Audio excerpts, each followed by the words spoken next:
咱拢知影讲，这减肥的方式是百款，有袂少人为着要紧搁有效，是会家己去买一寡药啊，家己来食。也毋过，伫咧高雄警方所发现讲，有一批来自马来西亚的咖啡包，讲食了人就会散，结果煞互人去验到4级的毒品，死不取名。根据这了解，这副作用若准上过严重，人可能就会熊死亡，所以警方是随家业者依法送办。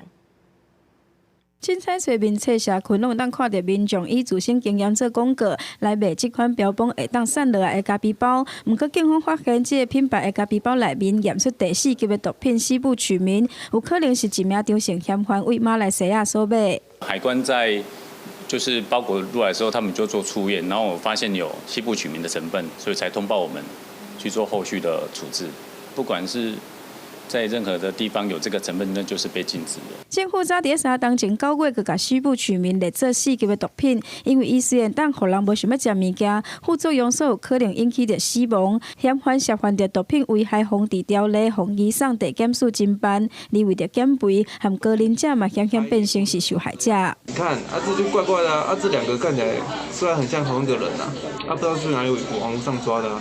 前镇府这名70几岁的妇人为着要减肥，伫咧面册找到某一位名医有咧卖减肥产品，定了要来汇款，所发现根本是诈骗集团，假做是这个名医来骗着妇女的钱。譬如说，里面含有一些禁药、利尿剂啊等等的，这些其实它都有它自己的副作用在啦。那这些副作用对我们身体的伤害，可能是已知或者是未知。营养师提醒，要健康减肥，主要还是食较少，加叮当较好。那我靠这唔知影的营养品也是药物，就算有效，嘛有可能产生着副作用，对身体造成伤害，还是爱订正。记者王刘婷、赵宽各报道。